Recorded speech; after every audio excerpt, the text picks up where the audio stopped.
15. Au bas de l'échelle, les matelots se remirent sur pied au milieu d'un concert de grognements et de malédictions. « Faut commencer par allumer la lampe.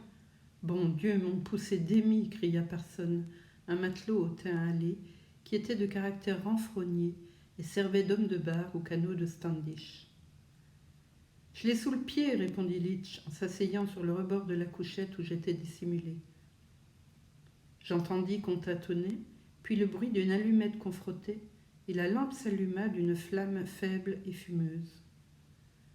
À sa lueur lugubre, les hommes qui étaient pieds nus et jambes nues se mirent à s'agiter, examinant et soignant leurs blessures.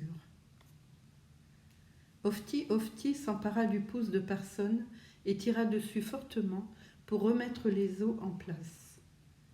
Durant cette opération, je remarquai que toutes les jointures des doigts du Kanak étaient à vif. Il les exhibait orgueilleusement en ricanant de ses superbes dents blanches.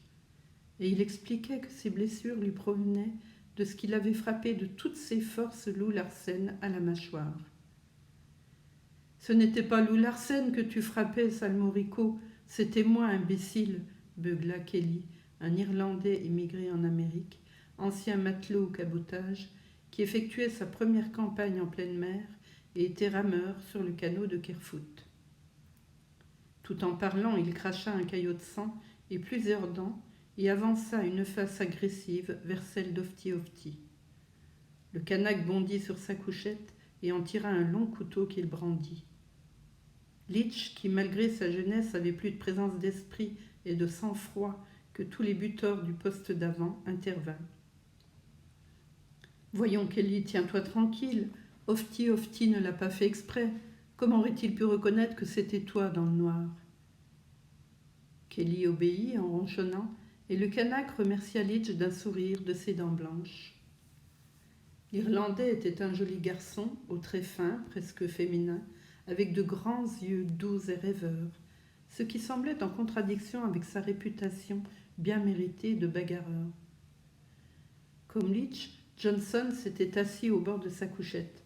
« Je me demande comment il a pu s'en tirer, dit-il. » Toute son attitude indiquait le dernier degré de l'abattement et du désespoir. Sa poitrine oppressée se soulevait encore, des suites de l'effort surhumain qu'il avait fourni. Au cours de la lutte, sa chemise avait été complètement arrachée.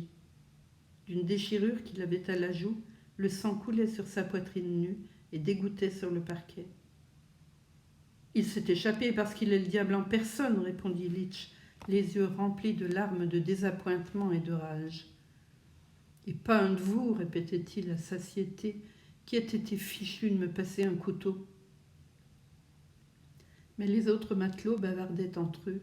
Ils étaient très inquiets des conséquences de cette agression manquée et ne prêtaient aucune attention à ce qu'ils disaient.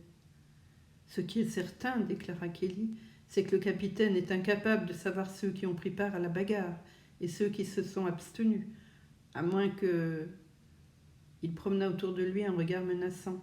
« À moins qu'un mouchard ne vende la mèche. »« Pas la peine, clama Parson. Le capitaine n'aura qu'à nous regarder. Les blessés seront les coupables. » En réalité, Louis, resté dans sa couchette, riait sous cape. Il était le seul qui n'avait aucune meurtrissure ni blessure. « On pourrait dire, proposa un des matelots, qu'on n'a pas reconnu le capitaine, qu'on pensait avoir affaire au second. »« Moi, déclara un autre, je dirais que je dormais, que j'ai été réveillé en sursaut par le bruit. Alors j'ai sauté de ma couchette, j'ai récolté un salignon sur la mâchoire et je suis revenu me fourrer dans mes toiles. Il faisait nuit, je n'ai rien su, rien vu. Si j'ai cogné, c'est au petit bonheur et pour rendre le coup que j'avais reçu. » Litch et Johnson ne prenaient pas part à la discussion, quand soudain toute la bande se retourna contre eux. Ils leur reprochèrent d'avoir été les instigateurs de la bagarre et leur déclarèrent qu'ils paieraient pour tous. Le pire pour eux était inévitable, ils étaient perdus sans rémission et déjà morts. Litch s'impatienta, il éclata. « Vous m'embêtez à la fin, vous êtes tous une bande de dégonflés.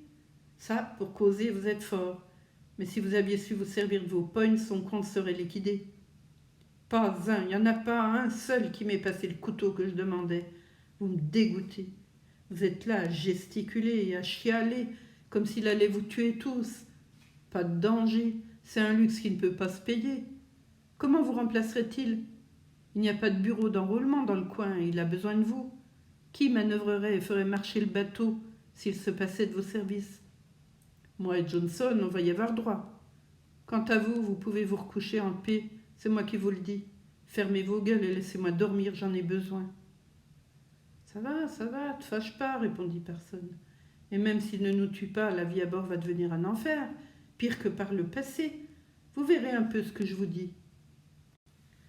Toujours blottie dans ma couchette, je tremblais de peur en songeant à ma propre situation. Qu'est-ce qui m'arriverait quand ma présence serait découverte? Je ne pourrais évidemment pas me tirer d'affaire par les mêmes moyens que Lou Larsen. À ce moment, la timère appela par l'écoutille. « Hump, le vieux a besoin de toi. » « Il n'est pas ici, répondit personne.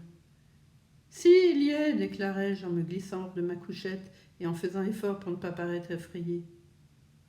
Les matelots me regardèrent, consternés. La peur était fortement marquée sur leur visage, une terreur agressive et menaçante. « Je viens !» criai-je à la timère en m'avançant. « Non, tu n'iras pas !» hurla Kelly en s'interposant entre l'échelle et moi. « Je te ferai taire pour toujours, sale mouchard !»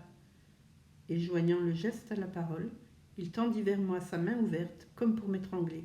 « Laisse-le aller !» ordonna Litch. « Jamais de la vie !»« Je te dis de le laisser !» répéta Litch, toujours immobile sur le bord de sa couchette. Et sa voix prenait une sonorité métallique. L'Irlandais hésitait. Je fonçai sur lui et il s'écarta. Lorsque j'eus atteint l'échelle, je me retournai pour observer le cercle de visages hargneux qui me regardaient dans la pénombre. Et je songeai à la phrase de Mugridge, combien Dieu devait les haïr pour les avoir rabaissés à ce point. J'eus pitié de ces malheureux et dis très calmement. « Je n'ai rien vu, rien entendu, soyez sans crainte. » « Je vous le disais bien que c'est un type régulier, conclut Litch, alors que je grimpais les échelons. Dans sa cabine, je trouvai Lou Larsen qui m'attendait, dévêtu et couvert de sang. Il me gratifia d'un de ses capricieux sourires en disant « Allons, docteur, au travail. Votre science aura de quoi s'exercer souvent au cours de ce voyage. Sans vous, que serait devenu le fantôme et ceux qu'il monte? Si j'étais homme à faire des phrases et à m'embarrasser de sentiments, je dirais que je vous en suis profondément reconnaissant. » J'ouvris la boîte à pharmacie du bord, qui était rudimentaire, mis de l'eau à chauffer et préparai divers pansements, pendant que Lou Larsen, entièrement nu, allait et venait. Il scrutait avec attention les blessures dont il était couvert, tout en bavardant gaiement. Jamais encore je n'avais pu contempler dans son ensemble l'anatomie de cet homme, et l'artiste qui était en moi ne put s'empêcher d'admirer. Ce corps possédait une perfection de ligne, puissante et terrible, avec une pureté tout antique. Parmi les hommes du bord, beaucoup étaient aussi fortement musclés, mais tous avec une anomalie ou une disproportion physique qui détruisait chez eux l'esthétique générale. Jambes trop courtes ou trop longues par rapport au reste du corps, bras disproportionnés, ossature trop importante ou trop de muscles, qui saillaient de la chair et faisaient bosse extérieurement. Ofti, le Kanak, était le seul dont le corps fut réellement harmonieux, mais sans aucune comparaison avec celui de Lou Larsen. Lou Larsen était l'homme-type, la synthèse du mal, dans toute sa magnificence. Alors qu'il marchait, tout remuait les bras, je regardais ses muscles se gonfler alternativement sous sa peau fine comme du satin. Le mécanisme était en tout point parfait. C'était vraiment merveilleux. Le hâle du vent et de la mer ne lui avait bruni que la figure. Il ne dépassait pas le cou, et sur le reste du corps, la peau de ce Scandinave était laiteuse comme une peau de femme.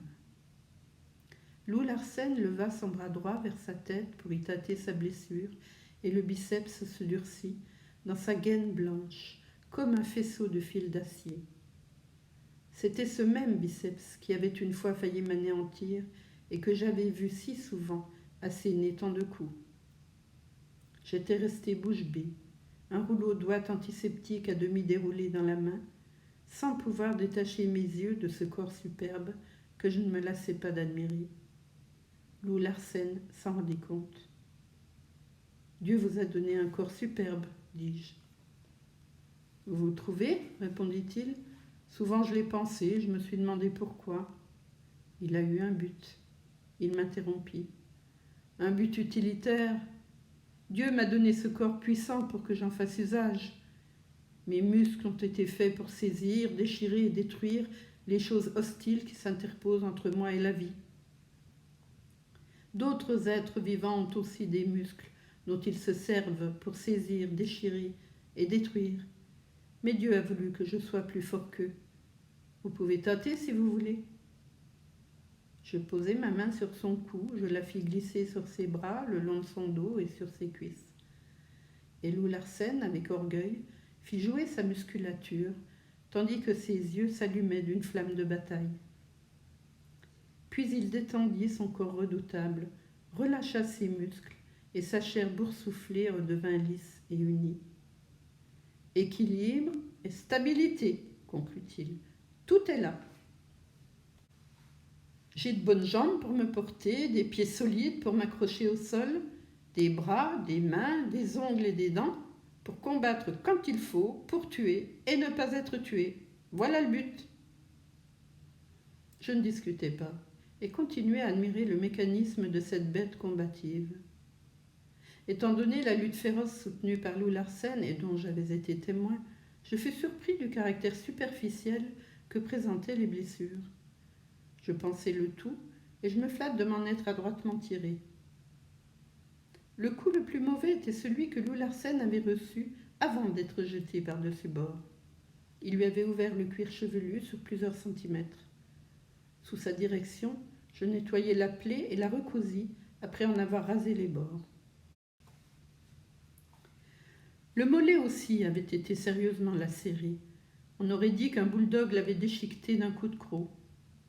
Un des matelots, m'expliqua Lou Larsen, l'avait mordu au début du combat. Comme il n'avait pas lâché prise, il avait été entraîné jusqu'au faîte de l'échelle. D'un vigoureux coup de pied, Lou Larsen s'en était alors débarrassé. « Hump, me dit-il une fois mes pansements terminés, vous êtes un homme adroit, je l'avais déjà remarqué. Maintenant, comme vous savez, nous manquons de second, c'est vous qui prendrez sa place. Vous recevrez 75 $ par mois, et de l'avant à l'arrière, on ne vous appellera plus que Monsieur Van Weyden. » Je protestai en soupirant que je n'entendais rien à la navigation. « Vous ferez votre éducation. » Je ne tiens pas du tout à occuper une situation élevée. Pour moi, la vie est à l'heure actuelle suffisamment précaire. La médiocrité a ses avantages. D'ailleurs, je le répète, je manque de l'expérience nécessaire. Lou Larsen se contenta de sourire, sans rien répondre, comme si la chose était réglée. Je m'écriai d'une voix décidée. « Je refuse d'être second sur ce bateau d'enfer !» Je vis ses traits se durcir et la lueur impitoyable que je connaissais bien paraître dans ses prunelles. Il marcha vers la porte de la cabine et l'ouvrit en me disant « Bonne nuit, monsieur Van Weyden, bonne nuit !»« Bonne nuit, monsieur Larsen, répondis-je résigné, et je me retirai.